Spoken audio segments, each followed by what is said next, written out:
పెళ్ళిలో ప్రాముఖ్యమైన విషయము ఏది ఉంటుంది అని మీరు అనుకుంటూ ఉన్నారు? What is the most important thing in marriage, are some of the important things in marriage?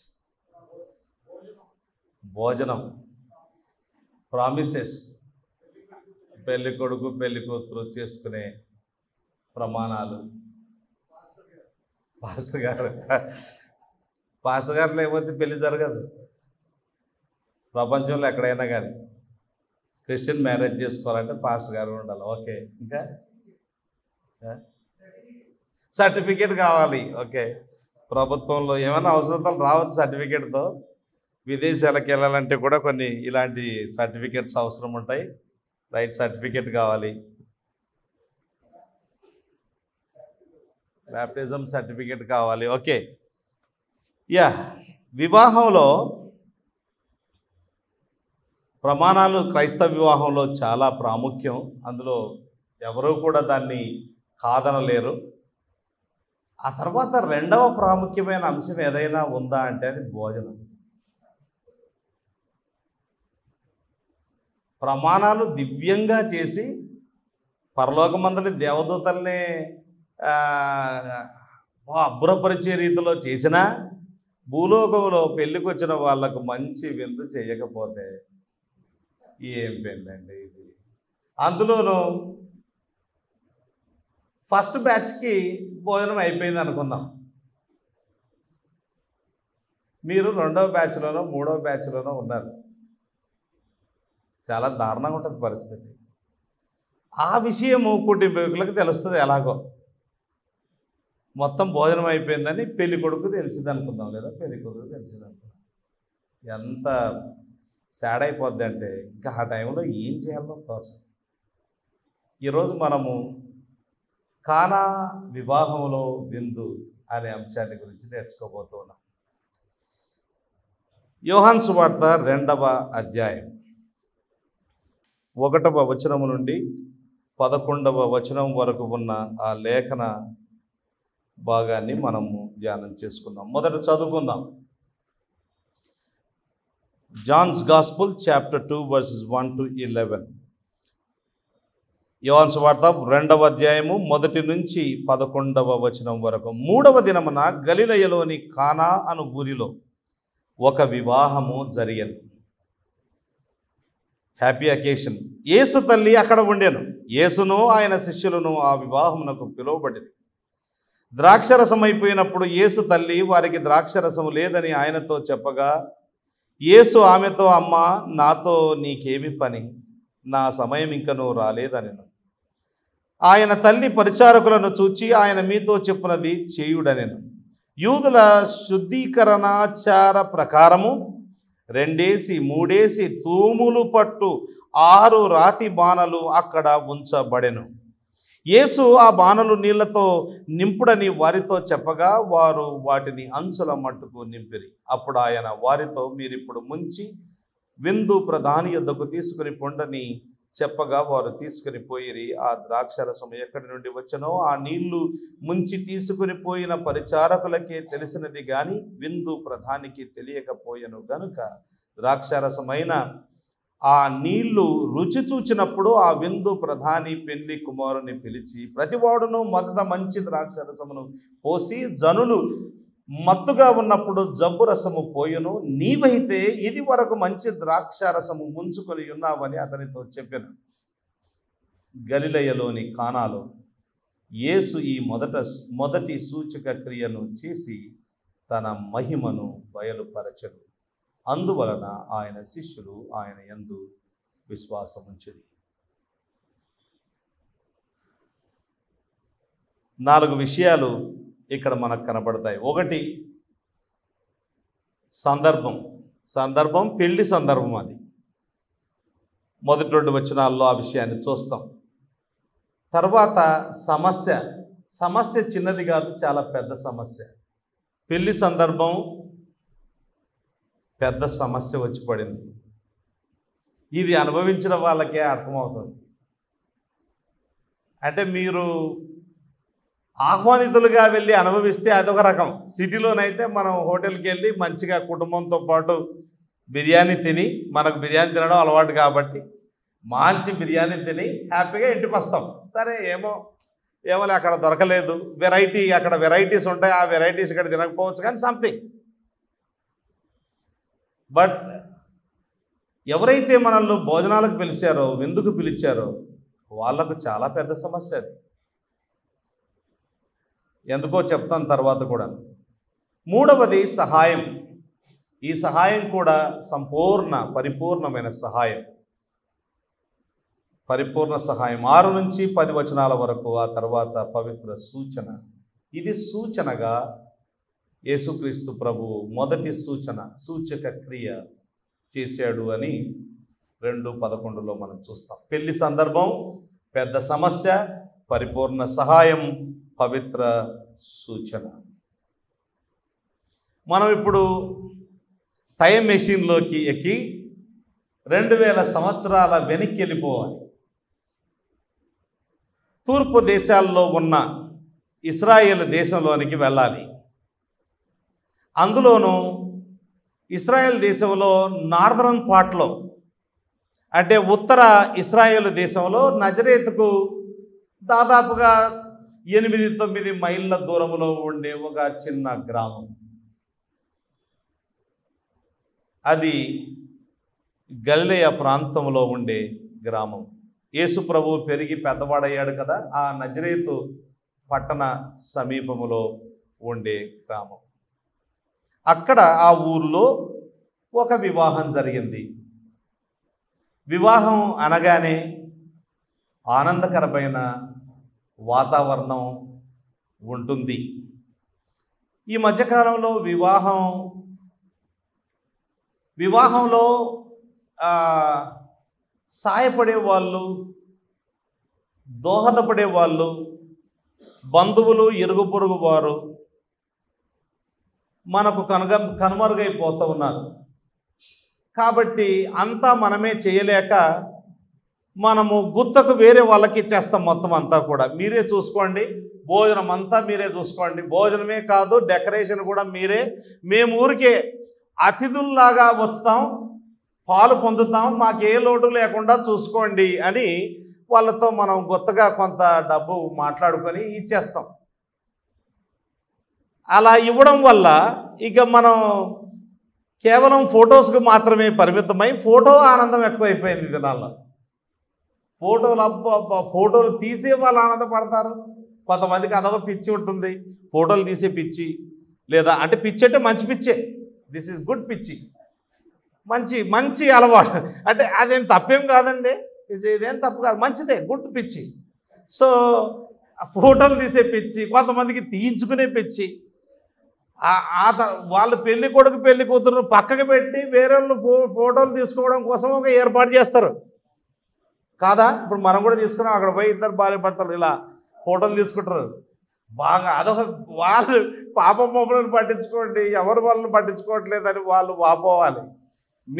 మీది తర్వాత ఫస్ట్ సెల్ఫీ దిగాల మేము, ఈ టైప్లో ఉండడం జరుగుతుంది. కనుక ఇప్పుడు 21వ శతాబ్దంలో ఇప్పుడు జరిగే వివాహం గురించి కాదు. పల్లెటూరులో పాత దినాల్లో కుటుంబం అంతా, బంధువులంతా కలిసి ముందుగానే కొన్ని రోజులు వచ్చి అన్ని పనులు చేసుకుంటూ ఇల్లంతా క్లీన్ చేసుకొని, ఇల్లంతా ఆ దినాల్లో బండలు లేకపోతే అలికి, పాతకాలం అయితే పేడతో అలికేవారు, అలా అలికి శుభ్రం చేసేసుకొని బాగా అందరూ కలిసి తింటూ, అందరూ కలిసి మాట్లాడుతూ హ్యాపీగా, చిన్న ఇంట్లోనే 20 మంది పడుకునేవారు. ఎట్లా పడుకునేవాళ్ళు ఏమో తెలియదు. ఇప్పుడు 2 బెడ్రూమ్లు 3 బెడ్రూమ్లు వచ్చినా ఇక ఒక్కరు వస్తే కంగారు పడిపోయే పరిస్థితి ఉంది మనకిప్పుడు.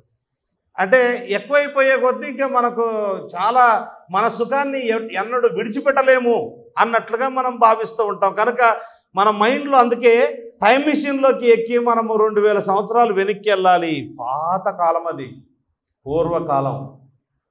పెళ్ళిళ్ళు ఇళ్ళ దగ్గరనే జరిగే దినాలవి. ఫంక్షన్ హాల్స్ లేవు. ఫంక్షన్ హాల్స్ ఈ మధ్యలో వచ్చాయి. ఒక 20 ఏళ్ళు అయింది ఫంక్షన్ హాల్, 20 ఏళ్ళు 30 ఏళ్ళు అవుతుంది అంతే ఫంక్షన్ హాల్ కల్చర్ రావడం. బాగా ఉన్నవాళ్ళు మాత్రమే ఫంక్షన్ హాల్లో చేసుకునే వాళ్ళు 30 ఏళ్ళ కిందట. మిగతా వాళ్ళు ఏదో ఒక చోట వాళ్ళ ఇంటి ముందరనే స్థలము అలా ఏదో ఏర్పాటు చేసేసుకొని వేసుకునే వాళ్ళు. ఇప్పుడు ఫంక్షన్ హాల్కే లెక్కలే అంత ఖర్చు పెడుతూ ఉన్నాం. సరే, ఒక పెళ్ళి జరుగుతూ ఉంది. ఎప్పుడు జరిగిందంటే 3వ దినమున జరిగింది అనుంది. ఈ 3వ దినం ఏ 3వ దినమో మనకు అంతగా తెలియకపోవచ్చు, కానీ కొంత అర్థం చేసుకోవచ్చు. అదేంటంటే ఫిలిప్పు నతనయేలును యేసుప్రభు పిలిచాడు కదా, పిలిచిన తర్వాత 3వ దినం. అప్పుడు ఇదంతా కూడా ఫిలిప్పును నతనయేలును పిలిచింది, మిగతా శిష్యులను పిలిచింది, ఇదంతా యూదయ ప్రాంతంలో జరిగింది. అంటే ఇశ్రాయేల్ దేశంలో సదరన్ పార్ట్లో జరిగింది, దక్షిణ ఇశ్రాయేల్ దేశంలో జరిగింది. ఇప్పుడు వాళ్ళు ఉత్తర ఇశ్రాయేలుకు వెళ్ళాలి, ఎందుకంటే అక్కడ ఉన్నప్పుడే ఆహ్వానం వచ్చింది యేసుప్రభువుకు, ఇంటి పెద్ద యేసుప్రభు అప్పటికే. ఎందుకంటే వాళ్ళ నాన్న ఉంటే, యేసుప్రభు బ్రతికిన కాలంలో వాళ్ళ నాన్న ఉంటే మరియా కంటే యోసేపు ఎక్కువగా ప్రధానమైన పాత్ర పోషించి ఉండేవాడు. యేసుప్రభు తాను మినిస్ట్రీ ప్రారంభించి పరిచర్య ప్రారంభించి 3.5 సంవత్సరాల్లో ముగించాడు. అప్పటికే తన తల్లిని వేరే శిష్యునికి అప్పగించాల్సి వచ్చింది. భర్త ఉంటే ఆమెకు ఆల్రెడీ భర్త ఉంటే అప్పగించాల్సిన అవసరం ఏముంది? ఆ బరువు బాధ్యతలన్నీ యేసుప్రభు తన మీద వేసుకున్నాడు పెద్ద కొడుకుగా. అంచేత అప్పటికే వాళ్ళ నాన్నగారు చనిపోయారు, అమ్మ ఉంది. ఇల్లందరినీ పిలిచారు, అమెరికా వాళ్ళలాగా లేకపోతే దుబాయ్లోనట ఒకరే రమ్మంటే ఒకటే రావాలట, ఇద్దరు రావద్దట. మనమేమో ఒకరు రమ్మంటే మన పిల్లలైతే అవనస్తులు వాళ్ళ గుంపునంతా వేసుకొని పోతారు. వాళ్ళు పాపం అక్కడ ఎంత కష్టపడాలో. కొంతమంది పెద్దలు కూడా అట్లనే, నన్ను పిలిచారు నువ్వు కూడా రాని, మొత్తం ఒక 5-6 మందిని వేసుకొని పోతే 5-6 మందికి అంటే చాలా పెద్ద హోటల్కి వెళ్తే కనుక ఒక్కొక్కరికి 1000 రూపాయలు ఖర్చు ఉంటుంది ప్లేటు. 5-6 వేలు ఖర్చు పెట్టినట్లు లెక్క. పిలువని పేరంటానికి వెళ్ళకూడదని ఒక సామెత ఉంది తెలుగులో. చావుకి వెళ్ళొచ్చు కానీ పేరంటానికి వెళ్ళకూడదట, పిలువని పేరంటానికి వెళ్ళకూడదు. ఎందుకంటే అక్కడ వాళ్ళు చూసి భోజనం ఏర్పాటు చేసుకుని ఉంటారు, ఇంతమంది వస్తారని. మొత్తానికి ఇక్కడ యేసుప్రభు ఫ్యామిలీ అంతటినీ పిలిచారండి, శిష్యులను కూడా పిలిచేశారు. ఫ్యామిలీ అంతటినీ అని ఎలా చెప్పగలుగుతామంటే చూడండి, 12వ వచనంలో ఈ విధంగా రాయబడింది. అటు తర్వాత ఆయనయు ఆయన తల్లియు ఆయన సహోదరులను ఆయన శిష్యులను కపెర్నహూమునకు వెళ్ళి అక్కడ కొన్ని దినములుండిరి. ఈ పెళ్ళైన తర్వాత అంటే పెళ్లిలో వాళ్ళ సహోదరులు కూడా ఉన్నారు. అప్పటికే యేసుప్రభు సహోదరులు యేసుప్రభుకు వ్యతిరేకంగా లేరు. ఇంకా ఆయన పరిచర్య ప్రారంభం జరుగుతూ ఉన్న దినాలు అవి. అంచేత మొత్తం కుటుంబాన్ని అంతటిని పిలిచారు. 3వ దినమున అంటే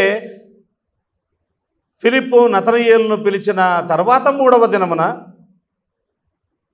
ఎందుకంటే వాళ్ళు సదరన్ పార్ట్ నుంచి నార్దర్న్ పార్ట్కి వెళ్ళడానికి కనీసం 2 దినాల కాలినడక ప్రయాణం ఉంటుందట. కాలినడక అంటే మనం ఏమంటారు బైక్స్ వేసుకొని బుర్రున వెళ్ళినట్టుగా వెళ్ళలేం కదా. మహా అంటే ఒక 10 మైళ్ళు 15 మైళ్ళు నడుస్తాం. ఆ తర్వాత కొంచెం రెస్ట్ తీసుకొని ఆ ఊళ్ళో ఉండిపోయి ఎవరైనా తెలుసుంటే, ఆ బంధువులు తెలుసుంటే ఆ ఊళ్ళో ఉంటాం. లేదా సత్రాలు ఉండేవి ఆ దినాల్లో. సత్రాలు తెలుసా మీకు? ఎవరైనా చూసారా సత్రాలు? ఇప్పటికీ కర్ణాటకలో రాయలసీమలో సత్రాలు ఉంటాయి. రోడ్డుకు ఇరువైపులా ఇటువైపు బాటసారుల కోసం సత్రాలు నిర్మించేవారు. వాళ్ళు అక్కడ రాత్రి వేళ పడుకోవడానికి సత్రాలు నిర్మించేవారు ఊర్లో. అలాగూ ఆ సత్రాల్లో పడుకొని ఆ తర్వాత మరుసటి రోజు ప్రయాణమై వెళ్ళిపోయేవారు. వీళ్ళు ఇప్పుడు 2 దినాలు అలా ప్రయాణం చేసి 3వ దినమున గలిలయలోని కానా అను ఊరిలో ఒక వివాహం జరిగింది. గలిలయలోని కానా అని ఎందుకు అనవలసి వచ్చిందంటే, ఇప్పుడు ఒక ఊరి పేరు చాలా చోట్ల ఉంటుంది.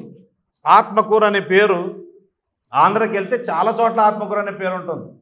ఏ ఆత్మకూరు గురించి మాట్లాడుతున్నాం తెలియదు, వీ డోంట్ నో. కనుక క్లియర్గా చెప్పాలి, ఫలాని ప్రాంతంలో ఉండే ఆత్మకూరు. ఇక్కడ కానా, ఇంగ్లీష్లో కేనా అంటారు, కేనా ఆఫ్ గ్యాలలీ.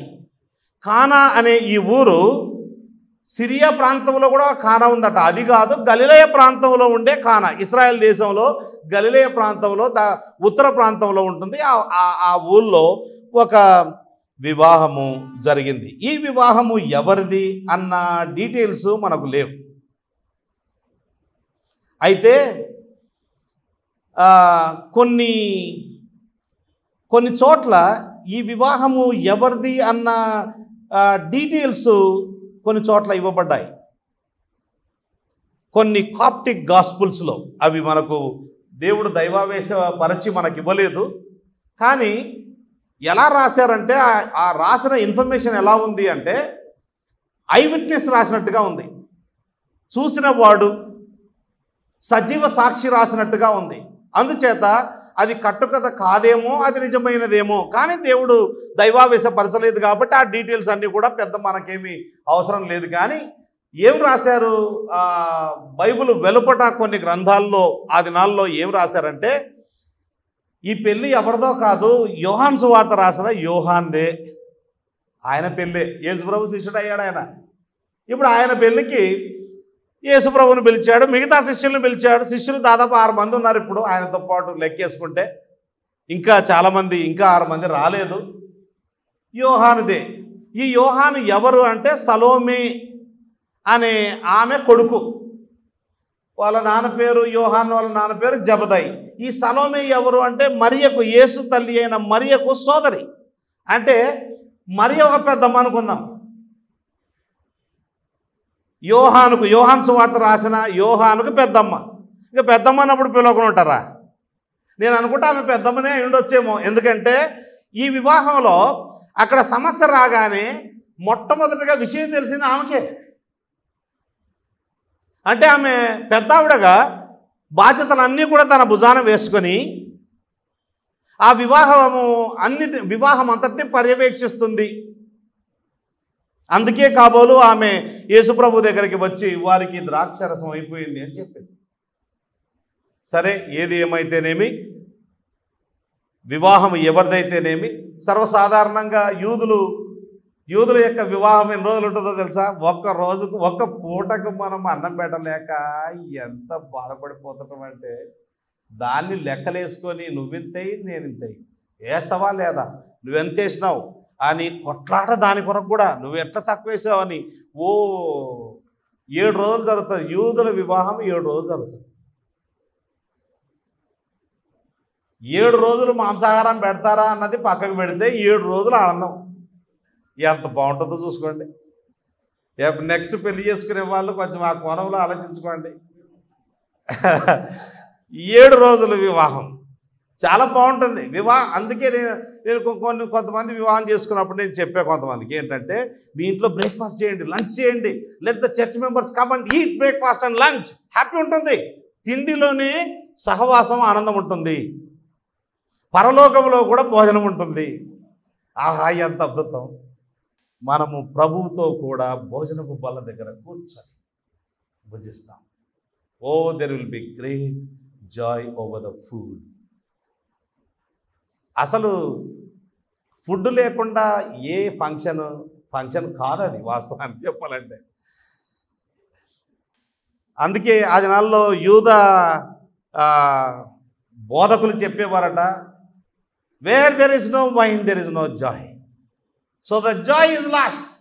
ఇక్కడ మన భాషలో చెప్పుకోవాలంటే, where there is no food there is no joy. Food లేకపోతే జాయ్ లేదు. కనుక సంతోషము ఆవిరైపోయింది ఈ పెళ్ళిలో. మీ పెళ్ళిళ్ళ గురించి ఆలోచన చేసుకోండి.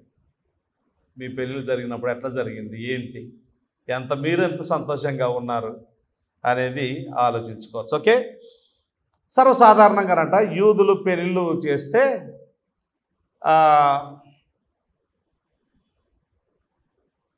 వర్జిన్స్కి అయితే బుధవారం రోజు పెళ్లి చేస్తారంట. వాళ్ళ ఆచారం అది, బుధవారం రోజు పెళ్ళి. ఒకవేళ విడో గనక పెళ్లి చేసుకుంటే, భార్యనో భర్తనో చనిపోయి రెండో పెళ్లి చేసుకుంటారు కదా, అలా పెళ్లి చేసుకుంటే గురువారం రోజు చేసుకుంటారట. ఈ పెళ్ళి బుధవారం పడింది అనుకుందాం మనం. ఓకే, సో బుధవారం రోజు మంచిగా పెళ్ళికి పిలువబడిన వాళ్ళందరూ కూడా వచ్చారు. ఆ దినాల్లో ఇప్పటికీ కూడా మన కల్చర్లో పిలవకపోతే పోం. మనం ఎంతోళ్ళు సొంత వాళ్ళైనా కానీ పిలవకపోతే పోం. పిలువబడాలి, అది మంచిది. వెళ్ళి పిలవడం అనేది మంచిది. కొన్నిసార్లు మరీ కష్టం ఉంటే మెసేజ్ పంపితే కూడా మనము పోయేటట్టుగా ఉండాలి. బట్ అది కూడా ఇన్విటేషనే. కానీ ఇన్విటేషన్ ఇవ్వగలిగి ఉండి కూడా వాళ్ళ ఇంటి ముందరనే పోయి మెసేజ్ పంపితే తప్పు అయిపోతుంది కాదా? ఇంటి ముందరనే పోయి మెసేజ్ పంపుతారండి ఎవరన్నా? బాగుండదు. పిలవాలి. ఇదంతా సంతోషంలో ఒక భాగం. ఇల్లు తిరగడము, బంధువుల దగ్గరికి పోవడము, పత్రికలు పంచడము, వాళ్ళు ఇచ్చే ఆతిథ్యాన్ని స్వీకరించడం, ఇదంతా పెళ్లిలో ఒక భాగం. ఊరికే కంగారు పడకుండా ఉండకూడదు. హ్యాపీగా చేయాలి పనులు కూడా. ఈవెన్ ఊర్లో తిరిగేటప్పుడు కూడా హ్యాపీగా తిరగాలి. పోవాలని పోయి యాక్సిడెంట్లకు గురైపోయేంత కంగారు పడాల్సిన అవసరం లేదు. ఎంజాయ్ అంటే ముందుగానే ప్లాన్ చేసుకొని చెయ్యాలి. సరే, ఇక్కడ ఒక వివాహం జరిగింది. యేసు తల్లి అక్కడ ఉండెను. ఆమె ఆహ్వానించబడిన లేదా అక్కడ ఉండెను అంటే maybe she's a main person there. అందుకే వాళ్ళ పెద్దమ్మనేమో యోహాన్ పెళ్ళి అయితే కనుక వాళ్ళ పెద్దమ్మ ఇక్కడ ఉండి మొత్తం ఆమె పెళ్లి పనులన్నీ కూడా చూసుకుంటూ ఉంది. అయితే కొంతమంది పురుషులకు అప్పచెప్పాలి. స్త్రీలు బయట పనులు చేయలేరు కదా. కనుక పెళ్లి ప్రధాని, ఒక విందు ప్రధాని అని ఒక వ్యక్తి ఉంటాడు. నార్మల్గా ఏం తక్కువ వచ్చినా పలానా ఆయన అని అడగండి, మెయిన్ పర్సన్ ఆయన అని ఒక విందు ప్రధానిని పెట్టుకోవడం జరుగుతుంది. ఇప్పటికీ మనం ఫాలో అవుతాం. ఎవరినో ఒకరిని మెయిన్ పర్సన్గా పెట్టుకుంటాం. ఆయన దగ్గరికి ఏమి తక్కువ వచ్చినా ఆయన దగ్గరికి పోయి అడగాలి. సో యేసు తల్లి అక్కడ ఉండెను. యేసును ఆయన శిష్యులను ఆ వివాహమునకు పిలువబడిరి.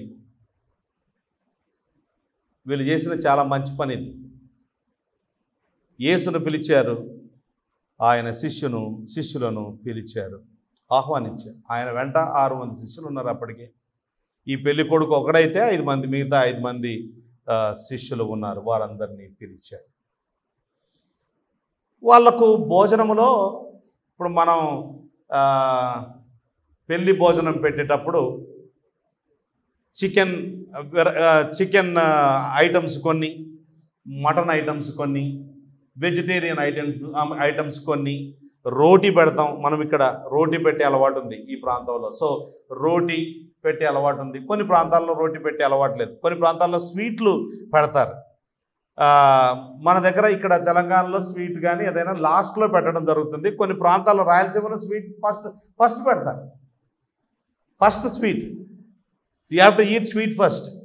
మేబీ ఆంధ్రలో కూడా అలాగేనేమో. సో స్వీట్ ఒక్కొక్క కల్చర్ ఒక రకంగా. ఈ వస్తువు లేకపోతే ఇది లోటున్నట్టే లెక్క అని అనుకుంటాం చూడండి మనం. ఇప్పుడు హైదరాబాద్లో పెళ్ళి అంటే బిర్యానీ లేకుండా ఎవరైనా పెళ్ళి చేస్తారా? చెయ్యరు, నార్మల్గా చెయ్యరు. బిర్యానీ ఖచ్చితంగా ఉండాలి ఏదో విధంగా. So biryani is a must. అలాగే ద్రాక్షరసం మస్ట్ వాళ్ళకు. దాని డీటెయిల్స్లోనికి నేను వెళ్ళడం లేదు, ఓకే. బట్ ఇక్కడ చాలా అవసరమైనది, భోజనంలో చాలా ప్రాముఖ్యమైనది అయిపోయింది. ద్రాక్షరసము అయిపోయింది. అయిపోతే వెంటనే యేసు తల్లికి తెలిసింది. అందుకే అంటున్నా, ఆమెనే ఇక్కడ యేసు తల్లి అక్కడ ఉండెను. యేసు తల్లికే మొదట ఈ విషయం తెలిసింది. ఆ తర్వాత యేసు తల్లి పరిచారకులను ఆజ్ఞాపించింది. అంటే దాని అర్థం ఏంటి చెప్పండి? ఇప్పుడు ఆమె చాలా ప్రైమరీ రోల్ ప్లే చేస్తుందనే కదా దాని భావం. వాళ్ళ బంధువులు, ఈమె పెద్దమ్మ ఇంటికి ఒకవేళ పెద్దమ్మ ఇంటే మంచి రోల్ ప్లే చేస్తూ ఉంది. యేసు తల్లి ఏమంటుందంటే, వారికి ద్రాక్షరసము లేదని ఆయనతో చెప్పగా, షీ డిడ్ంట్ టెల్. వాస్తవానికి she only hinted, just made the అంటే అబ్జర్వేషన్.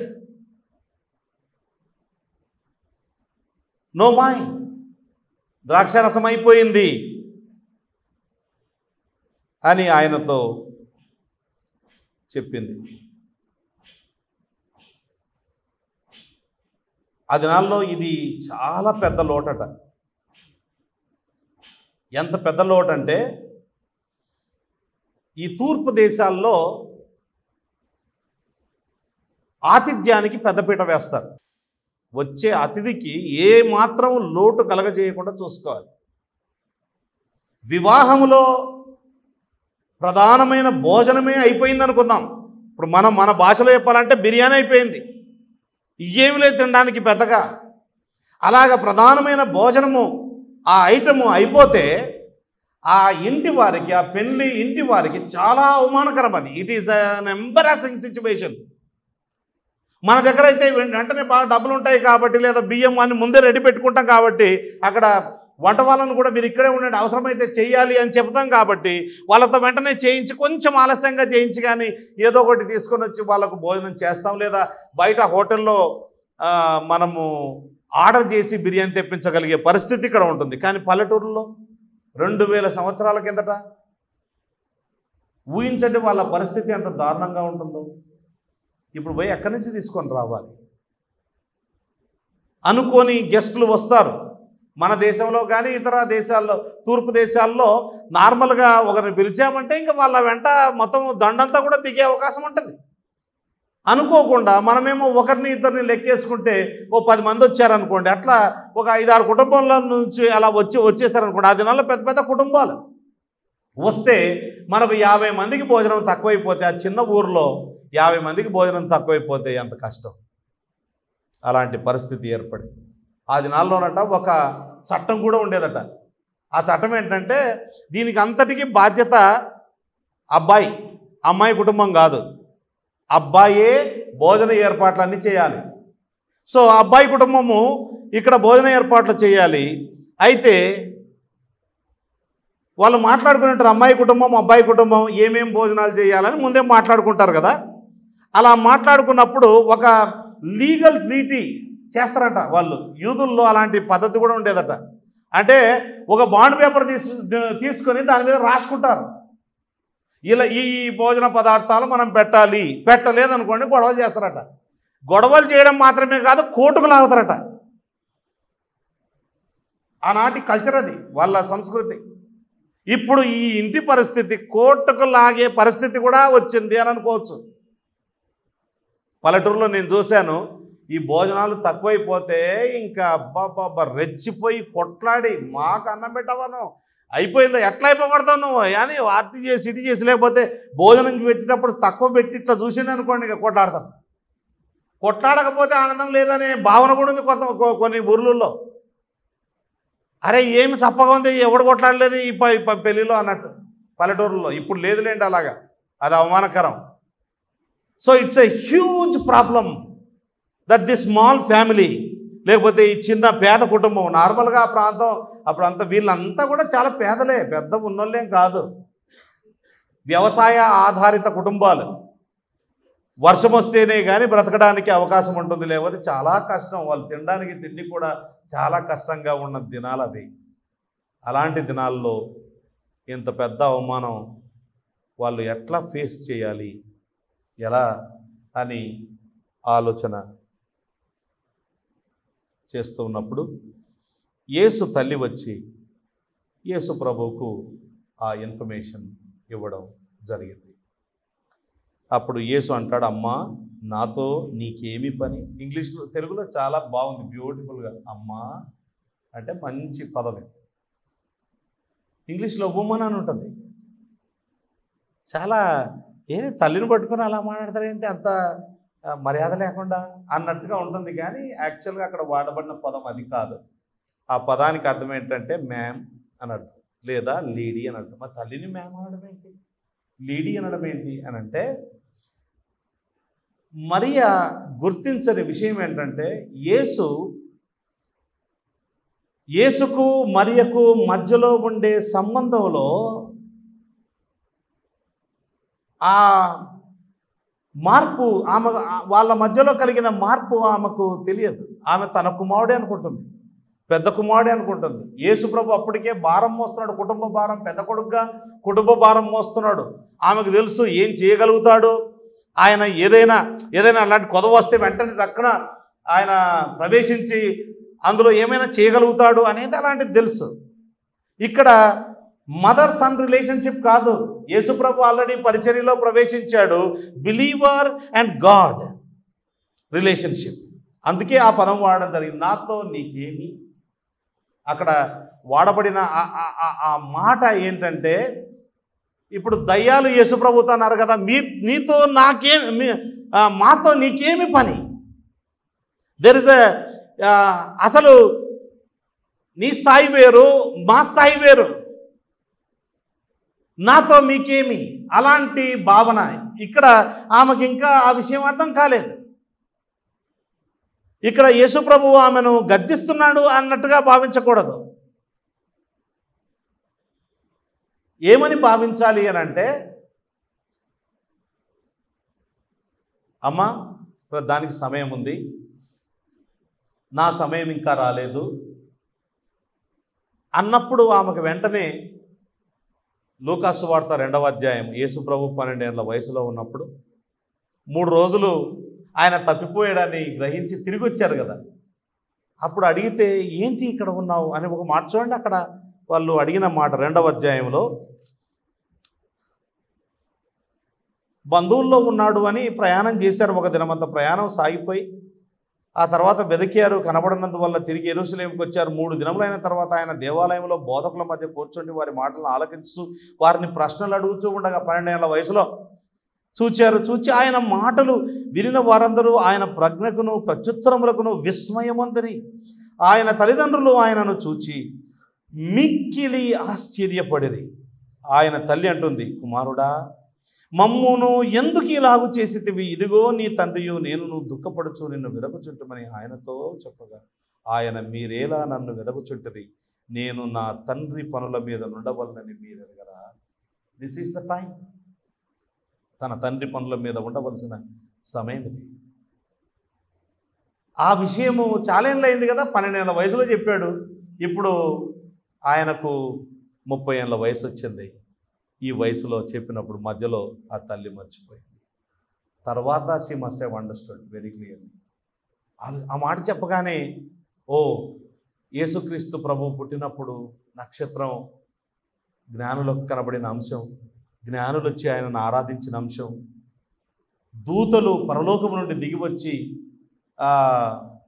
గొర్రెల కాపర్లకు విషయాన్ని, సంతోషకరమైన వర్తమానాన్ని తెలియజేసిన విషయం, ఆ తర్వాత 8వ దినమున ఆయనను దేవాలయమునకు తీసుకుని వెళ్తే సుమయోను అనే వృద్ధుడు అక్కడ ఆయనని చేతుల్లో పట్టుకొని చెప్పిన మాటలు, వీటన్నిటినీ తలపూసుకుంటూ ఆమె ఉండింది. Now she understood the relationship between Christ and Mary is now different. Physically she was his mother, కానీ spiritually he was her saviour. ఆమె రక్షకుడు, ఆమె కుమారుడు కాదు. ఇప్పుడు భౌతికంగా కుమారుడే, కానీ ఇప్పుడు రక్షకుడుగా ఆయన ఉన్నాడు. ఇక్కడ మరియా గురించి చూడండి. మరియా అనే పేరుందా? పెద్దవి ఇక్కడ పేరుందా? ఏమనుంది? యేసు తల్లి అని ఉంది. 12వ వచనం చూడండి, ఆయన తల్లి అనుంది. యేసు తల్లి, ఆయన తల్లి. 6వ అధ్యాయంలో ఆయన తల్లి, ఆయన సహోదరులు మనతో ఉన్నారు కారా అని అంటాడు. ఆ తర్వాత 19వ అధ్యాయం 25, 26, 27 వచనాల్లో యేసుప్రభు సిలువలో చనిపోతున్నప్పుడు యోహానును చూచి ఆయన తల్లి అనుంది. పేరే లేదు ఎక్కడ. యోహాను సువార్తలో ఆయన తల్లి, ఆయన తల్లి, ఆయన తల్లి, యేసు తల్లి అనే మాట ఉంది, కానీ పేరు మాత్రం రాయలేదు. అలాగే యోహాను కూడా తన పేరు రాసుకోలేదు. యేసు ప్రేమించిన శిష్యుడని రాసుకున్నాడు.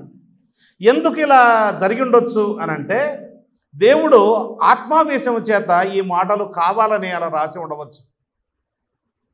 ఎందుకు అనంటే, రాబోయే దినాల్లో ఈ మరియను క్యాథలిక్ వాళ్ళు విపరీతమైన స్థాయికి తీసుకుని వెళ్ళే అవకాశం ఉంది. నీ చూపు యేసు మీద ఉండాలి. విశ్వాసమునకు కర్త, దానిని కొనసాగించువాడునైన యేసు వైపు ఉండాలి. కానీ చాలామంది చూపు యేసు మీద కాకుండా యేసు తల్లి అయిన మరియ మీద ఉంది.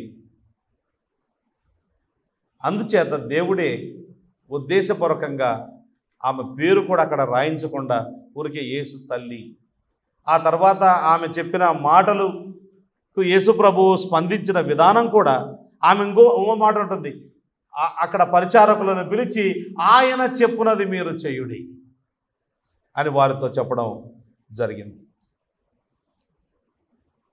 రోమన్ క్యాథలిక్స్ అంటే మరియమ్మ మతం అని తెలుగులో చెప్పొచ్చు. రోమన్ క్యాథలిక్స్ అంటే మరియమ్మ మతం. వీళ్ళు ఎంత దూరం వెళ్ళారు అంటే మరియమ్మకు జన్మపాపము లేదు అని చెప్పినంత దూరం వెళ్ళారు. తన తల్లి గర్భంలోనే జన్మపాపం లేకుండా పుట్టింది. She was Born conceived without original sin. అందరితో ఆగిపోలేదు. ఈ మరియా ఆరోహణమై వెళ్ళిపోయింది అని చెప్పడం. అంతటితో ఆగిపోలేదు. బబులోను దేశంలో ఆకాశరాణి అని ఒక రాణి ఉంటుంది. ఆ ఆకాశరాణి పేరు మరియకు పెట్టడం, క్వీన్ ఆఫ్ హెవెన్, పరలోకపు ఆకాశరాణి. తెలుగులో ఆకాశరాణి తర్జుమా చేశారు బైబిల్లో. పరలోకపు రాణి. యేసుప్రభు రాజు అయితే ఈమె రాణి. మరేమని చూడండి ఎక్కడెక్కడ తీసుకెళ్ళి వెళ్తున్నారో మనం గమనించాలి. అంత మాత్రమే కాదు, she was called the mother of God, దేవుని తల్లి. ఆ తర్వాత కో రిడెంప్ట్రిక్స్ అని అంటారు. యేసుప్రభు ఒక్కడే విమోచకుడు కాదు, ఆమె కూడా విమోచకురాలు. అంత మాత్రమే కాదు, మరియకు ప్రార్థన చేయాలి. యేసుప్రభు డైరెక్ట్గా ప్రార్థన చేయడానికి లేదు. మరియకు ప్రార్థన చేయాలంటే ఒక విధంగా చెప్పాలంటే మరియా సర్వజ్ఞానురాలు అని చెప్పినట్టే లెక్క. అంతే కదండి. ఇప్పుడు ఒకటేసారి కొన్ని వందల వేల మంది లక్షల మంది ప్రార్థన చేస్తుంటారు. ఇప్పుడు ఆదివారం రోజు క్యాథలిక్ చర్చెస్లో ప్రపంచవ్యాప్తంగా ఉదయకాలముననే అనేక రాష్ట్రాల నుంచి అనేక భాషలు మాట్లాడేవారు, అనేక దేశాల వాళ్ళు, అంటే she must know so many languages, she must be able to hear so many prayers at once, క్లారిటీతో. నా ప్రార్థన వినాలి, మీ ప్రార్థన వినాలి, మీ ప్రార్థన. ముగ్గురు మాట్లాడితే మనం వినలేం, మనుషులమైన మనం. దేవుడు ఒక్కడే వినగలుగుతాడు. సర్వజ్ఞానము దేవునికే ఉంటుంది. మరియకు కూడా సర్వజ్ఞానం ఆపాదించారేమో అన్నట్టుగా ఉంది ఇక్కడ.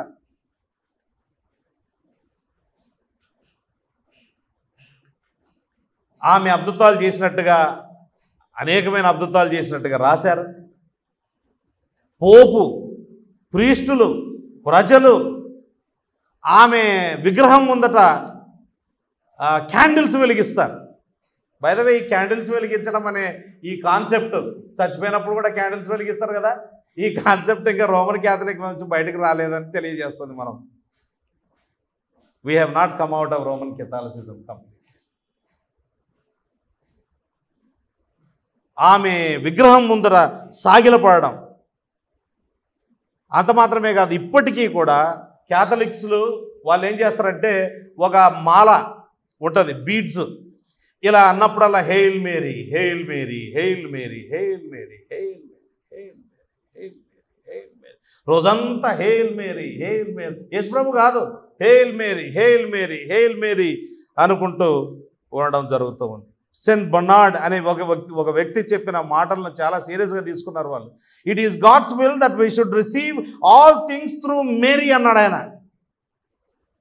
సమస్త విషయాలను మనము మేరీ ద్వారానే పొందుకోవాలి, మరియ ద్వారానే పొందుకోవాలి, ఇది దేవుని చిత్తం అని సెయింట్ బర్నార్డ్ అనే వ్యక్తి అన్నాడట. ఇంకా మొత్తానికి క్యాథలిక్స్ అందరూ కూడా ఆమె అలా చేస్తూ ఉన్నారు. We don't see that kind of thing here. అందుకేనేమో యేసు ఇక్కడ బైబిల్లో దేవుడు ఉద్దేశపూర్వకంగా ఆమె పేరు రాయించలేదు. Your emphasis, your eyes must be on Christ. క్రీస్తు ప్రభు మీద ఉండాలి. ఆయనే దేవునికి మానవులకు ఏకైక మధ్యవర్తి. ఇంకా మళ్ళీ మధ్యవర్తులు లేరు, ఎవరూ లేరు. ఆయన ఒక్కడే మనకు ఉన్నాడు అన్న విషయాన్ని మనం గమనించాలి. కొన్ని దేశాల్లోనైతే, కొన్ని ప్రాంతాల్లోనంట పండుగలు జరుగుతాయి, ఫీస్ట్స్ అంటారు కదా, వాళ్ళు ఫీస్ట్ ఉంటుంది అన్నట్టు. ఆ ఫీస్ట్ రోజు ఊరేగింపు, మరియను ఒక విగ్రహాన్ని ఊరేగింపు చేసి తాగి తిని అల్లరి చిల్లరిగా గందరగోళం సృష్టించడం జరుగుతుంది లాటిన్ అమెరికన్ కంట్రీస్లో, తర్వాత మన దేశంలో కూడా. ఇట్లాంటివి సరి అయినవి కాదు. We should never do that. ఇక్కడ యేసుప్రభువే ప్రధానం. యేసుప్రభు ఆమెను ఒక పాత్రగా వాడుకున్నాడు. ఆమె కాకపోతే ఇంకోరు, నువ్వు కాకపోతే వేరే లేరా, నేను కాకపోతే వేరే లేరా. If you are not somebody else. ఒక పాత్ర, దేవునికి స్తోత్రం. ఆమెకి ఇచ్చిన పాత్ర అంటే దేవునికి వందనాలు. ఆమెను సర్వలోకంలోని జనులందరూ ధన్యురాలు అంటున్నారు. మంచిదే, అంతవరకు మంచిది. కానీ ఇంత దూరం తీసుకొని రావడం అనేది, దేవుని స్థానం ఇవ్వడం అనేది, సర్వజ్ఞానం ఆపాదించడం అనేది, అద్భుతాలు సూచక్రియలు ఆమె ద్వారా జరిగాయని చెప్పడము, ఆరోహణమై వెళ్ళిపోవడము, పుట్టుకతోనే జన్మపాపం లేకుండా పుట్టడం అనేది, ఇవన్నీ కూడా వాక్య విరుద్ధమైన విషయాలు ఈ దినాన మనం గమనించాలి. ఎవరైనా ఇంకా మీరు మేరీ ఫోటో పెట్టుకొని ఆరాధిస్తూ ఉంటే తీసేసేయాలి ఇంటికెళ్ళి. You are doing against God. ఇది దేవుని వాక్యానికి విరుద్ధం. అలాంటి పని చేయకూడదు. మేరీ ఫోటోలు కానీ, లేకపోతే మేము మేరీ దగ్గరికి వెళ్ళొస్తాం, లేకపోతే ఏమంటారంటే ఒక సౌత్ ఇండియాలో ఒక ప్లేస్ ఉంటుంది, వేలాంగిని మాత దర్శనం చేసి వస్తాం. మేబీ మీరు అలా ప్లేస్ చూసి రావడానికి వెళ్తే వెళ్ళండి, కానీ అక్కడ ఏం లేదు. వేలాంగిని మాత దగ్గరికి వెళ్ళి అక్కడ పోయి పూజలు చేయడం, ఓహ్ వేలాంగిని మాత. యేసు ప్రభు చాలా కర్కశుడు, కఠోరమైన వాడు. డైరెక్ట్గా మేము కలవలేకపోతున్నాం కనుక నీ ద్వారా కలుస్తాం, నువ్వు ఎలాగైనా రికమెండ్ చేసి యేసు ప్రభువును కొంచెం వంచి ఆయనకు మా ప్రార్థన వినేటట్టుగా చెయ్యి అని చెప్పినట్టుగా ఉంటుంది. You don't do that. There is only one mediator between God and man, the man Christ Jesus. అర్థమైందండి? మరియను పూజించకూడదు, యేసు ప్రభునే పూజించాలి. ఇప్పుడు మేరీ సిస్టర్ పేరు పెట్టారు, అలా పేరు పెట్టుకోవచ్చు, తప్పేముంది, మంచిదే కదా. ధన్యురాలు, రైట్? ధన్యురాలు, మంచి మేరీ అని పేరు పెట్టుకోవడం చాలా మంచిది, ధన్యురాలు. ఓకే, ఇప్పుడు ఆయన సమయం ఇంకా రాలేదు అని అంటాడు బైబిల్లో చాలా క్లియర్గా. ముఖ్యంగా ఈ గ్రంథంలో యోహాను సువార్తలో my time has not yet come అనే మాట 5 సార్లు ఉంది. అంటే యేసుప్రభు ఒక దైవ ప్రణాళిక చొప్పున, ఒక టైం టేబుల్ చొప్పున పనిచేస్తున్నాడు. ఆయన ఎప్పుడు ఆ పని చేయాలో అప్పుడు ఖచ్చితంగా ఆ పని చేస్తాడు, మనం అనుకున్న సమయంలో కాదు. God's delays are not his denials అనే ఒక మాట అంటాడు ఒక గొప్ప దైవజనుడు, ఆయన పేరు ఎఫ్.బి. మేయర్. దేవుని ఆలస్యాలు అలక్ష్యాలు కాదు, దేవుని సమయం, దేవుని కంటే ఒక సమయం ఉంది. అందుకే మీరు విసుకక నిత్యము ప్రార్థన చేయుచుండవలనని ఆయన అనేకమైన ఉపమానాలు చెప్పడం జరిగింది. నీ జీవితంలో నీవు అనుకున్న సమయంలోనే దేవుడు నీ జీవితంలో ప్రవేశించి నీకు మేలు చేయాలి, నీకు ఆశీర్వాదాలు ఇవ్వాలని తలంచవద్దు. ఒక సమయం వస్తుంది, ఆయన సమయంలో ఖచ్చితంగా చేస్తాడు. అది ఆమె కూడా నమ్మింది. అందుకే పరిచారకులతో చెప్పింది, ఆయన ఎలాగో చేస్తాడు. Is going to do it. Listen to him, follow him. తప్పక మేలు చేస్తాడు దేవుడు, నీ అవసరత తీరుస్తాడు. కానీ నువ్వు అనుకున్న సమయంలో, నీవు అనుకున్న రీతిలో జరగదు. కొండల తట్టున కనులెత్తుచున్నాను, నాకు సహాయం ఎక్కడ నుండి వచ్చును? యెహోవా వలననే నాకు సహాయము కలుగును. ఆయన ఎవరో తెలుసా? భూమి ఆకాశములను సృజించినవాడు. ఈ సూచక క్రియ కూడా ఏమి సూచిస్తుందో తెలుసా? సూచన. ఈ సూచక క్రియ అంటారు దీన్ని, సైన్ అంటారు. ఇంగ్లీష్లో సైన్, గ్రీక్లో సెమియాన్ అంటారు. సైన్ అనే ఈ పదానికి అర్థం ఏంటంటే ఇట్ సిగ్నిఫైస్ సంథింగ్ ఎల్స్. ఇది ఇంకొక దాన్ని సూచిస్తూ ఉంది. ఏమి సూచిస్తుందంటే యేసు ప్రభు సృష్టికర్త అని సూచిస్తూ ఉంది. సృష్టికర్తకు ఈ సృష్టిని అంతటినీ కూడా శూన్యములో నుంచి సృష్టిని కలగజేసిన దేవునికి అసాధ్యమైనది ఏమీ లేదు. ఆయనను నీ జీవితంలోనికి ఆహ్వానించాలి. వీళ్ళు ఆహ్వానించారు, యేసును పిలిచారు, ఆయనతో పాటు ఆయన శిష్యులను పిలిచారు. ఆయన నీ పెళ్లిలో ఉంటే, ఆయన నీ కుటుంబంలో ఉంటే, ఆయన నీ పరిస్థితుల్లో ఉంటే, నీ ఉద్యోగంలో ఉంటే, ఆయనను నీవు నీ ప్రవర్తన అంతటి యందు, నీ సమస్తమైన ప్రవర్తన అంతటి యందు ఆయన అధికారములకు ఒప్పుకుంటే, ఆయనను ప్రభువుగా స్వీకరించి, ఆయనను ఆహ్వానించి, ఆయనను హోస్ట్గా చేస్తే, ఆయన తగిన కాలంలో, సరైన రీతిలో, సరైన కాలంలో ఏమైనా చేయగలుగుతాడు. అయ్యో నేనేం చేయగలుగుతాను, మీరు ఇప్పుడు చెప్తే లాభం ఏంటి? నేను ఏమంటారు, డౌన్ సౌత్లో ఉన్నప్పుడు యెరూషలేముకు దగ్గరలో ఉండేవాడిని కదా, అప్పుడైనా కొనుక్కొచ్చి ఉండేవాడిని అని అన్నాడా? Nothing like that. He can do anything అనే విషయాన్ని మనం ఇక్కడ గమనించాలి. యేసు తల్లి పరిచారకులను చూచి, ఆయన మీతో చెప్పునది చేయండి. పరిచారకులు అనే మాట కూడా చూడండి. ఇక్కడ పరిచారకులు అంటే బానిసలు కాదు, స్లేవ్స్ అనే పదం వాడలేదు ఇక్కడ. డీకన్, డయకానోస్ అనే పదం వాడారు. అంటే వీళ్ళు ఎవరు అని అంటే, నార్మల్గా మనం ఏదైనా విందు చేస్తాం అనుకోండి, నార్మల్గా మన ఇంట్లో గుడికే జరుగుతుంది. ఎవరు సర్వ్ చేస్తారు? మనలోనే కొంతమంది యవనస్తులు కానీ పెద్దలు కానీ ఎవరు సర్వ్ చేయగలుగుతారో వాళ్ళు వచ్చి సర్వ్ చేస్తారు, అంతే. ఇట్లా బంధువుల్లోనే కొంతమంది ముందుకు వస్తారు. కొంతమంది ఎన్నడూ ఎవరికి సర్వ్ చేయగలిగి ఉండి కూడా చేస్తే పాపమేమో లేదా తప్పేమో నామోషిగా ఫీల్ అయిపోయి తక్కువ చూస్తారేమో అని అనుకుంటారు. అది మంచి పని కాదు. సహాయం చేయడం ఆల్వేస్ మంచి పని. పూర్వకాలంలో వాళ్ళకేమి స్లీవ్స్ ఉండే పరిస్థితి, వాళ్ళని పిలిపించుకొని మనలాగా క్యాటరింగ్కి ఇచ్చేసి వాళ్ళే చేస్తారులే చూసుకుంటుందాం అనే పరిస్థితి ఏమీ లేదు. బంధువులే, వాళ్ళు వీళ్ళు తెలిసిన వాళ్ళు అందరూ కలిసి భోజనం పంచుతూ ఉన్నారు. అలాంటి వాళ్ళని పిలిచి ఆయన మీతో ఏం చెబితే అది చేయండి అని చెప్పి.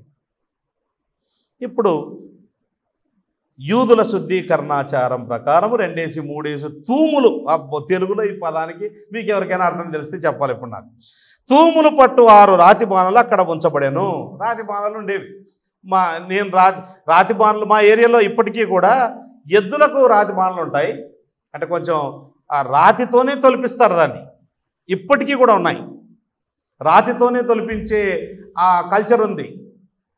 అయితే ఆ దినాల్లో రాతి బాణలు కూడా కుండల కంటే రాతి బాణాలు అపవిత్రపరచబడవు అని, కుండలు అపవిత్రపరచబడితే కుండను పలగొట్టాలని ఉంది పాత నిబంధనలో. కనుక ఇది శుద్ధీకరణ ఆచారం కొరకు, ఒక పర్టిక్యులర్ మత సంబంధమైన కార్యాలు జరిగించడం కొరకు ఈ బాణలు పెట్టడం జరుగుతుంది. ఇంటి బయటనో లేకపోతే కొంచెము ఆ పోర్టికో అలాంటి ప్లేస్లో 6 రాతి బాణలు ఉన్నాయి. అవి ఎంత పెద్ద రాతి బాణాలు అని అంటే ఇవి కుండలు కాదు. ఇప్పుడు సమరయ స్త్రీ ఒక కుండను తీసుకొని వచ్చింది కదా, ఆ పదం కాదు ఇక్కడ వాడింది. ఈ పదము పెద్ద పదం, రాతి బాణలు. ఇక తూము, బైబిల్లో బైదవే మనం కొత్త నిబంధన చదువుతుంటే, పాత నిబంధన చదువుతుంటే కొన్ని పదాలు పాత తెలుగు వాడారు. ఆ తెలుగు వాళ్ళ ఆ దినాల్లో ఇది తర్జుమా చేసినప్పుడు ఆ తూనికల వివరాలు వేరే విధంగా ఉండేవి. పడి, సేరున్నర, సేరు ఇలాంటి పదాలు వాడారు. ఇప్పుడు మనకు ఆ పదాలు తెలియవు. మనకు కేజీల్లో తెలుసు, లీటర్లలో తెలుసు. అమెరికన్స్ అయితే గ్యాలన్స్ అంటారు. వాళ్ళు అంటే లిక్విడ్ని గ్యాలన్స్లో కొలుస్తారు కదా, సో గ్యాలన్స్లో తెలుసు. ఇప్పుడు 2 3 తూములు పట్టు అని ఉంది. ఎట్లా చేయాలబ్బా ఈ తూములు? ఏమనుకుంటున్నారు చెప్పండి మీరు? ఉందా ఇక్కడ బైబిల్లో? మీ ఇంగ్లీష్లో ఉందా? కింద రాశారా? ఏం రాశారు? Okay, 10 gallons is 35 liters. Okay, మొత్తానికి ఎక్కువ మిమ్మల్ని కన్ఫ్యూజ్ చేయకుండా ఒకటే దీని భావం చెప్తా. ఓకే, అర్థమయ్యేటట్టుగా చెప్తా. ఒక్కొక్క బాణలో దాదాపు 60 నుంచి 80 లీటర్ల నీళ్లు పట్టే పరిస్థితి. అంటే పెద్దది 60 నుంచి 80 లీటర్ల నీళ్లు పట్టే పరిస్థితి. అంటే మన బిబ్స్ అయితే అవి మేబీ 20 లీటర్స్ ఉంటాయి, అది తక్కువ ఉంది అనుకుంటా. పెద్దదైతే ఐ థింక్ 20 లీటర్స్ ఉంటుంది అనుకుంటా. 20 సమ్ పెద్దది. So something like that. అట్లా ఒక 3 అట్లాంటివి 6 ఉన్నాయి. అంటే మొత్తానికి దాదాపుగా 400 నుంచి 500 లీటర్లు పట్టే. కావాలని ఇది చాలా ఇంపార్టెంట్ థింగ్ టు నోట్. ఎందుకు అని అంటే యేసు ప్రభు ఇంత అడిగితే ఇంత ఇచ్చాడు వాళ్ళకి. In fact it is his gift for the bride and the bridegroom. You can take this and sell it and live on it.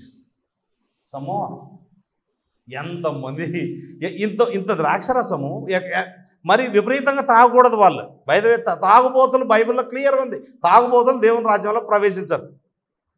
తాగుబోతుతనము నిరసించబడింది and దానికి వ్యతిరేకంగా ఆజ్ఞలు ఉన్నాయి చాలా క్లియర్గా. కనుక వీళ్ళు ఆహారంలో భాగంగా ఇప్పుడు మంచినీళ్ళు మనం ఎట్లా బయట వాటర్ కొనుక్కొని కిన్లీ వాటర్ కొనుక్కొని తాగుతాం కదా, వాళ్ళకు అట్లాంటి పరిస్థితి. Little more than that of course. There is a great joy in it. మనం కూల్ డ్రింక్ తాగితే కొంచెం ఫీల్ అవుతాం కదా, ఆ టైప్లో.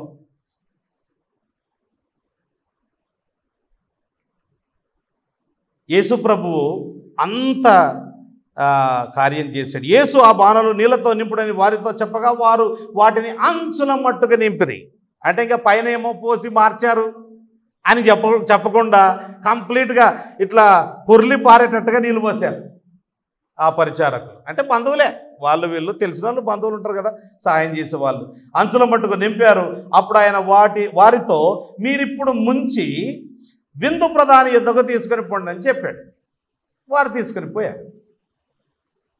ఆ ద్రాక్షారసం ఎక్కడి నుండి వచ్చానో ఆ నీళ్లు ముంచి తీసుకొని పోయిన పరిచారకులకే తెలిసినది కానీ విందు ప్రధానికి తెలియకపోయాను కనుక ద్రాక్షారసమైన ఆ నీళ్ళు అంటే అలా తీసుకొని పోయారు. ఆయన తాగి చూశాడు. అంటే మొత్తం విందు ప్రధాని మొత్తం ఎట్లుంది, ఇది బాగైందా ఇది బాగైందా అన్ని టచ్ చేసి చూడాలి కదా.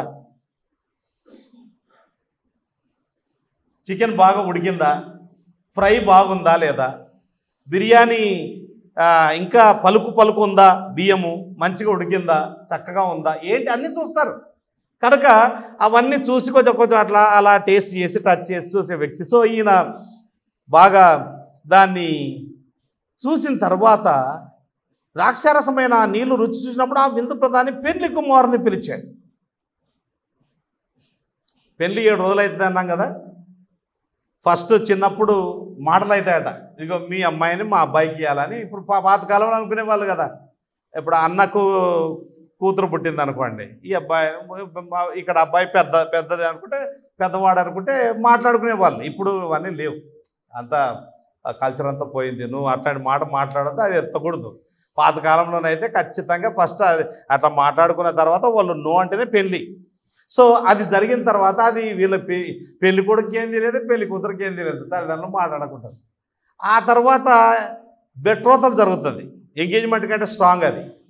ఓన్లీ కలిసి ఉంటారు అంతే, దట్స్ ఆల్. ఓ పెళ్ళి అయిపోయినట్టే లెక్క. కానీ అబ్బాయి ఇంటికి వెళ్తాడు, అమ్మాయి ఇంటికి వెళ్తాడు. బెట్రోతలు వెరీ స్ట్రాంగ్. అది అది అయిన తర్వాత విడిపోవాలంటే ఖచ్చితంగా విడాకులు తీసుకోవాల్సిందే, అంత స్ట్రిక్ట్ అన్నట్టు, లీగలీ బైండింగ్. ఆ తర్వాత మ్యారేజ్ ప్రాపర్ జరుగుతుంది. ఇప్పుడు మ్యారేజ్ ప్రాపర్ అది. మ్యారేజ్ ప్రాపర్ ఎప్పుడు జరుగుతుంది అంటే రాత్రి పూట జరుగుతాయట వాళ్ళు. అది కూడా లేట్ నైట్. అది కూడా ఎంత బాగుంటుందో తెలుసా. పాతకాలంలోకి వెళ్ళాలి మనం. మన దగ్గర కూడా మీరు పల్లెటూరులో నుంచి వచ్చిన వాళ్ళైతే మీకు అర్థమైంది.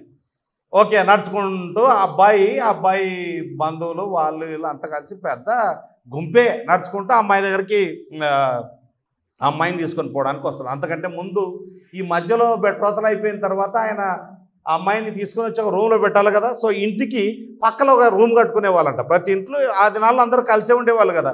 పక్కలో ఒక రూమ్ కట్టుకొని ఆ విధంగా ఆమెను ఆ ఇంట్లో ఉంచుకోవడానికి తీసుకుని వెళ్ళడానికి చేసేవాడు. సరే, ఇప్పుడు వాళ్ళు వచ్చారు.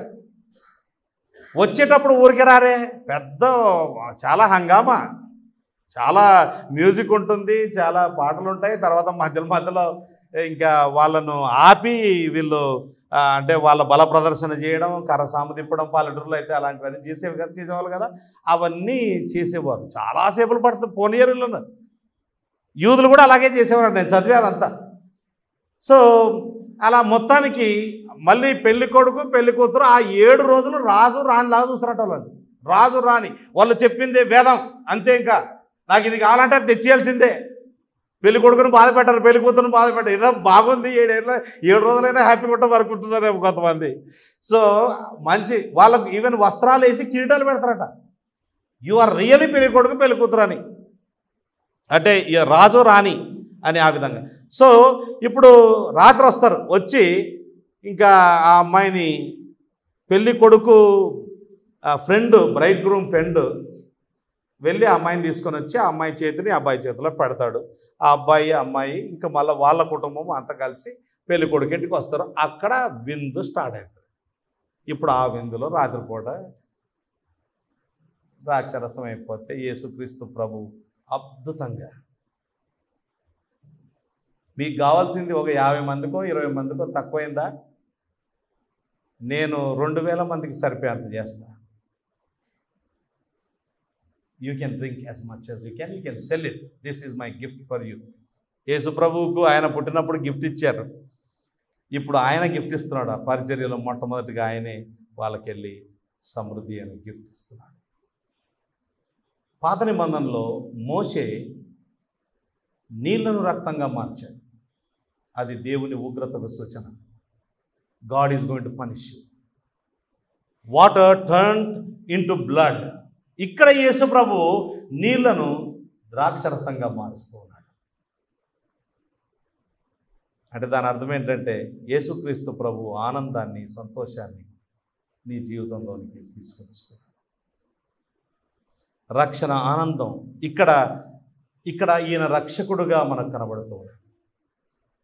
మోషే కాలంలో ఉగ్రత, దేవుని ఉగ్రత కురిపించే పరిశుద్ధమైన దేవుడిగా, ఇక్కడ రక్షకుడిగా, అవసరత తీర్చే వ్యక్తిగా మనకు కనబడుతుంది.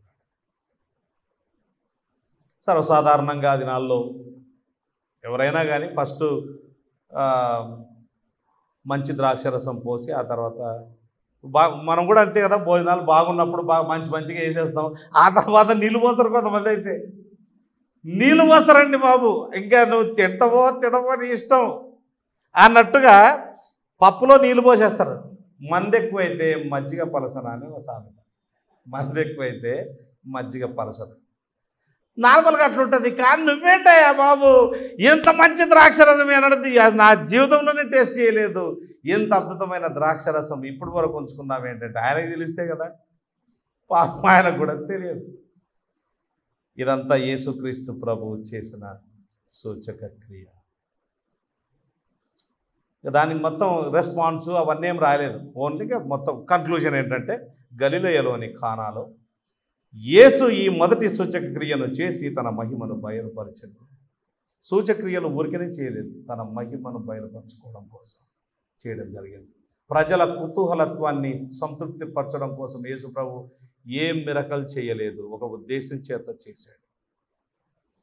సువార్తలన్నింటిలో 35 మిరకల్స్ రికార్డ్ చేయబడ్డాయి. ఇట్లాంటివి లెక్కలేనని చేశాడట. అసలు అవన్నీ రాస్తే ఈ పుస్తకాలు సరిపోవని చెప్పాడు ఆయన. ఈ రాసిన వ్యక్తి యోహాను 20వ అధ్యాయంలో చెబుతాడు, ఆయన అనేక సూచక్రియలు చేశాడు. నేను మచ్చు తునకలుగా కొన్ని సూచక్రియలను మీ ఎదుట పెడుతున్నా. ఎందుకు పెడుతున్నానంటే, ఈ సూచక క్రియలను నీవు చదువుట ద్వారా, వినుట ద్వారా, చూచుట ద్వారా నీకు అర్థమయ్యేది ఏంటంటే, ఈ యేసు ప్రభువు నిజమైన రక్షకుడు. ఈయనే ఆయన. ఈ సూచక్రియలో ఏం చూస్తున్నాము అనంటే, యేసు ప్రభువు సృష్టికర్త. He can turn water into wine. నార్మల్గా ఎవ్రీ ఇయర్, ప్రతి సంవత్సరము ఆయన సంవత్సరానికి ఒకసారి ఆ దేశంలో నీళ్లను ద్రాక్షరసముగా చేస్తూ ఉన్నాడు. ఎలా చేస్తూ ఉన్నాడు అనంటే, నార్మల్గా అగ్రికల్చరల్ ప్రాసెస్లో చేసేస్తూ ఉన్నాడు. నీళ్ళు అవసరం, మట్టి అవసరం, సూర్యరశ్మి అవసరం. ఏదో ఆ మొక్క ఏమంటారు, ద్రాక్ష మొక్క పెడితే ఈ మొక్కలో నుంచి ఈ నీళ్ళు తాగి ఈ మట్టి ఇదే ఒక మొక్క పెడితే ఆ పండ్లు వస్తాయి, ఇంకో మొక్క పెడితే ఈ పండ్లు వస్తాయి. ఎంత ఆశ్చర్యమో చూడండి. ఒక్కొక్క పండుకు ఒక రకమైన టేస్ట్ ఉంటుంది, ఒక్కొక్క రకమైన టేస్ట్. ఇదే సూర్యరశ్మే కదా, ఇదే నీళ్ళు కదా, ఇదే భూమి కదా. ఈ భూమిలో ఈ మొక్క వేస్తే ఈ పండు వస్తుంది, ఈ మొక్క వేస్తే ఈ పండు వస్తుంది. అది న్యాచురల్గా దేవుడు రోజు సంవత్సరం చేస్తూ ఉన్నది. కానీ ఇక్కడ ఇన్స్టంటేనియస్గా చేశాడు. వాళ్ళకు అవసరం వచ్చింది, వెంటనే యేసుక్రీస్తు ప్రభువు చేయడం జరిగింది. ఇది సూచక క్రియ. ఆయన యోహాను సువార్త 1:3 సమస్తమును ఆయన మూలముగా కలిగి ఉన్నదేది ఆయన లేకుండా కలిగి. ఆయన సృష్టికర్త అని, ఆయన మహిమను బయలుపరచడం కోసమని, ఆయన నూతన జీవితం ఇవ్వగలడు ఎవరికైనా. మోషే నీటిని రక్తంగా మార్చాడు. నేను నీటిని ద్రాక్షరసంగా మారుస్తాను, నూతన జీవితాన్ని ఇస్తాను. This is what I can do అని యేసుక్రీస్తు ప్రభు తెలియజేయడం కోసం ఈ సూచక క్రియ చేయడం జరిగింది. ఇందులో మనం నేర్చుకునే పాఠం ఏంటంటే, సందర్భం ఏమైనా, సమస్యలు ఏవైనా సహాయం చేయగలిగిన వాడు ఒకే ఒక వ్యక్తి, ఆయన యేసుక్రీస్తు ప్రభు. ఆయనకు అసాధ్యమైనది ఏమీ లేదు. ఆయన సృష్టికర్త. ఒక్క క్షణంలో పరిస్థితులన్నిటినీ కూడా మార్చి, ఎంతో అవమానకరమైన, బాధకరమైన పరిస్థితులను, ఎంబరాసింగ్ సిచ్యువేషన్స్ను దేవుడు సంతోషకరమైన వాతావరణంగా, సిచ్యువేషన్స్గా మార్చగలడు. ఆయనకు అసాధ్యమైనది ఏమీ లేదు. That's the point of the story. నీ జీవితంలో, నా జీవితంలో ఇప్పుడు ఎలాంటి సందర్భంలో మీరున్నారో తెలియదు, ఎలాంటి కష్టాల్లో మీరున్నారో తెలియదు, మీ సమస్యలు ఏంటో తెలియదు. కానీ సమస్య ఏదైనా యేసు ప్రభువుకు విన్నవించుకుంటే, ఆయన నీ జీవితంలో ఉంటే, ఆయన నీ జీవితంలో ఏదైనా, ఎప్పుడైనా, ఎంత అసాధారణమైన రీతిలోనైనా నీకు సహాయం చేసి పెట్టగలడు. ఆయన ఇలాంటివి కోకొల్లలు చేశాడు. మనం అడిగేది గోరంత, ఆయన ఇచ్చేది కొండంత. మీరు చెడ్డవారయుండి మీ పిల్లలకు మంచి ఈవుల నీయ నెరిగి ఉండగా, మీరు చెడ్డోళ్ళే, మీరే మీ పిల్లలకు మంచి ఈవులను ఇవ్వాలని అనుకుంటారే, అలాంటప్పుడు ఆయనలో ఏ చెడుతనం లేదు. He's the father of lights. ప్రతి వరము పరసంబంధమైనదై జ్యోతిర్మయుడకు తండ్రి యొద్ద నుండి వచ్చును అని వ్రాయబడింది. మనము సుఖముగా అనుభవించుటకు మనకు ధారాళముగా దయచేయు దేవుడని ఆయనను గురించి వ్రాయబడింది. ఆయన పిసిరితనముగా ఇచ్చేవాడు కాదు. సమృద్ధిగా కరువులో మాంసాహారాన్ని సృష్టించి ఇవ్వగలిగిన దేవుడు మనకున్నాడు. అంచేత ఈ దేవుణ్ణి, నీ కష్టాల్లో దేవుని మర్చిపోవద్దు. ఈ దేవుని దగ్గరికి రావాలి. ఈ దేవుణ్ణి నీ ప్రభువుగా స్వీకరించి ఆయన చెప్పినది చేయాలి. అంతే, దట్స్ ఆల్. ఆయన చెప్పినది చేయి, నీ జీవితంలో గొప్ప మేళ్ళు పొందుకుంటావు. ఎంత మేలు అంటే అడిగిన దానికంటే, ఊహించిన దానికంటే అత్యధికంగా పొందుకోగలుగుతాం. Do you believe this? యేసు ప్రభు శిష్యులు ఈ సూచక క్రియను చూచి ఆయనను నమ్మారు అని. అంటే ఇంతకుముందే నమ్మారు, ఇక్కడ నమ్మిరి అని అంటే ఇంకా వాళ్ళ విశ్వాసం మరింత పటిష్టమైంది. కనుక దేవునికి ప్రార్థన చేసి దేవుని దగ్గర నుంచి జవాబులు పొందుకునే కొద్దీ, దేవుని దగ్గర నుంచి మనం అనేకమైన జవాబులు పొందుకునే కొద్దీ మన విశ్వాసం మరింత పటిష్టమవుతుంది. కష్టం వచ్చింది కదా అని దేవుని మర్చిపోయి, మందిరం మర్చిపోయి, దేవుని యొక్క ప్రార్థన మర్చిపోయి దేవునికి దూరం అయితే నీ జీవితంలో వీటన్నిటికీ దూరమైనట్టే. నీ జీవితంలో సంతోషము, నిజమైన సంతోషము, నిజమైన ఆనందము దొరకదు. యేసు ప్రభు తప్ప మరొక మార్గం లేదు. ఆయన ఏమైనా చేయగలుగుతాడు. ఆయన ప్రేమ కలిగిన వాడు. కళ్ళు మూసుకోండి, ప్రార్థన చేసుకుందాం.